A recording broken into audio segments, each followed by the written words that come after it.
Hi there. Alma, chapter 51. And now it came to pass in the commencement of the 25th year of the reign of the judges over the people of Nephi, they having established peace between the people of Lehi and the people of Moroni concerning their lands, and having commenced the 25th year in peace, nevertheless they did not long maintain an entire peace in the land, for there began to be a contention among the people concerning the chief judge Pahoran. For behold, there were a part of the people who desired that a few particular points of the law should be altered.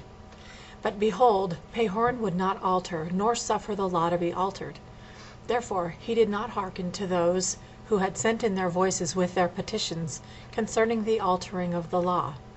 Therefore those who were desirous that the law should be altered were angry with him, and desired that he should no longer be chief judge over the land.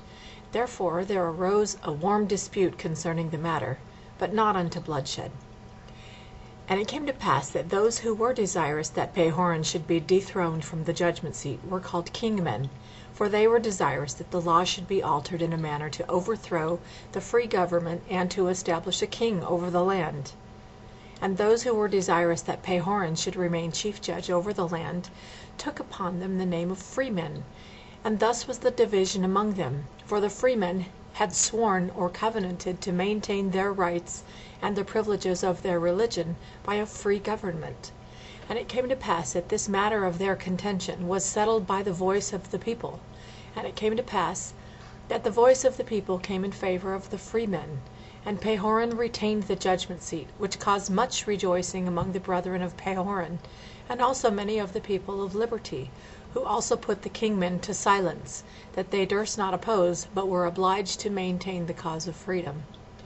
Now those who were in the favor of kings were those of high birth, and they sought to be kings, and they were supported by those who sought power and authority over the people. But behold, this was a critical time for such contentions to be among the people of Nephi.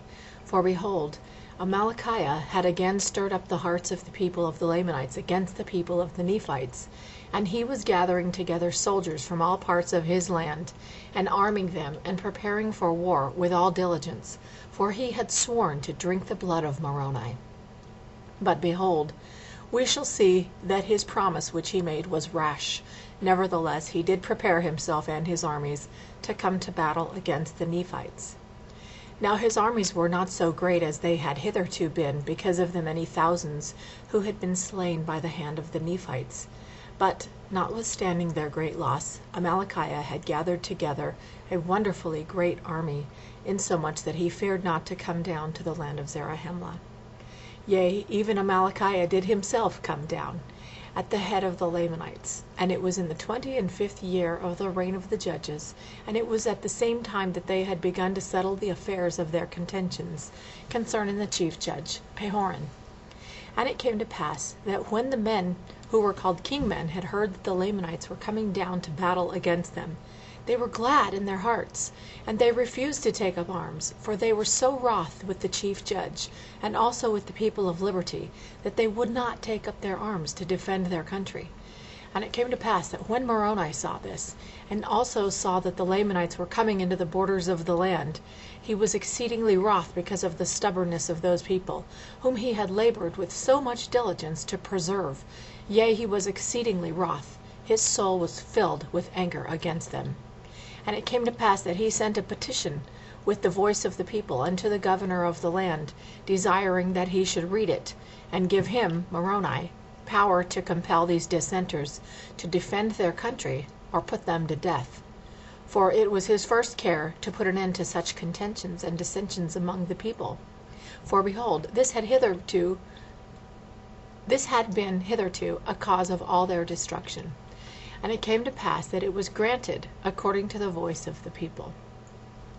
And it came to pass that Moroni commanded that his army should go against those kingmen, to pull down their pride and their nobility, and level them with the earth, or they should take up arms and support the cause of liberty.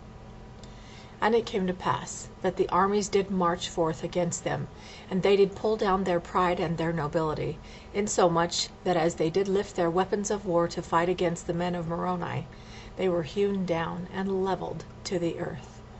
And it came to pass that there were 4,000 of those dissenters who were hewn down by the sword, and those of their leaders who were not slain in battle were taken and cast into prison, for there was no time for their trials at this period. And the remainder of those dissenters, rather than be smitten down to earth by the sword, yielded to the standard of liberty, and were compelled to hoist the title of liberty upon their towers and in their cities, and to take up arms in defense of their country. And thus Moroni put an end to those kingmen, that there were not any known by the appellation of kingmen. And thus he put an end to the stubbornness and the pride of those people who professed the blood of nobility, but they were brought down to humble themselves like unto their brethren, and to fight valiantly for their freedom from bondage. Behold, it came to pass that while Moroni was thus breaking down the wars and contentions among his own people, and subjecting them to peace and civilization, and making regulations to prepare for war against the Lamanites, behold, the Lamanites had come into the land of Moroni, which was in the borders by the seashore. And it came to pass that the Nephites were not sufficiently strong in the city of Moroni. Therefore Amalickiah did drive them, slaying many. And it came to pass that Amalickiah took possession of the city, yea, possession of all their fortifications. And those who fled out of the city of Moroni came to the city of Nephihah. And also the people of the city of Lehi gathered themselves together, and made preparations, and were ready to receive the Lamanites to battle. But it came to pass that Amalickiah would not suffer the Lamanites to go against the city of Nephihah to battle, but kept them down by the seashore, leaving men in every city to maintain and defend it. And thus he went on, taking possession of many cities, the city of Nephihah, and the city of Lehi, and the city of Morianton, and the city of Omner, and the city of Gid, and the city of Mulek, all of which were on the east borders by the seashore. And thus had the Lamanites obtained, by the cunning of Amalickiah, so many cities by their numberless hosts, all of which were strongly fortified after the manner of their fortifications of Moroni, all of which afforded strongholds for the Lamanites.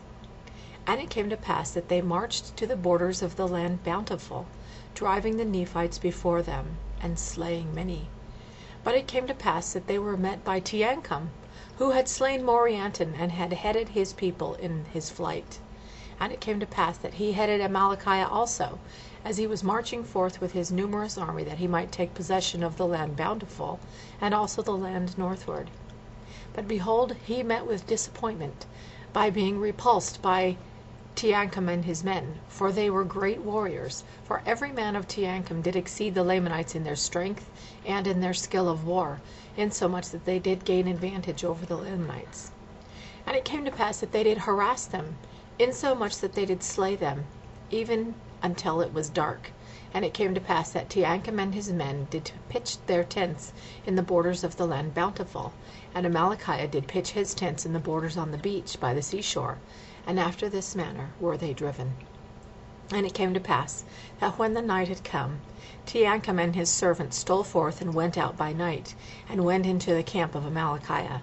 And behold, sleep had overpowered them because of their much fatigue, which was caused by the labors and the heat of the day. And it came to pass that Teancum stole privily into the tent of the king, and put a javelin to his heart, and he did cause the death of the king immediately, that he did not awake his servants. And he returned again privily to his own camp, and behold, his men were asleep, and he awoke them, and told them all the things he had done.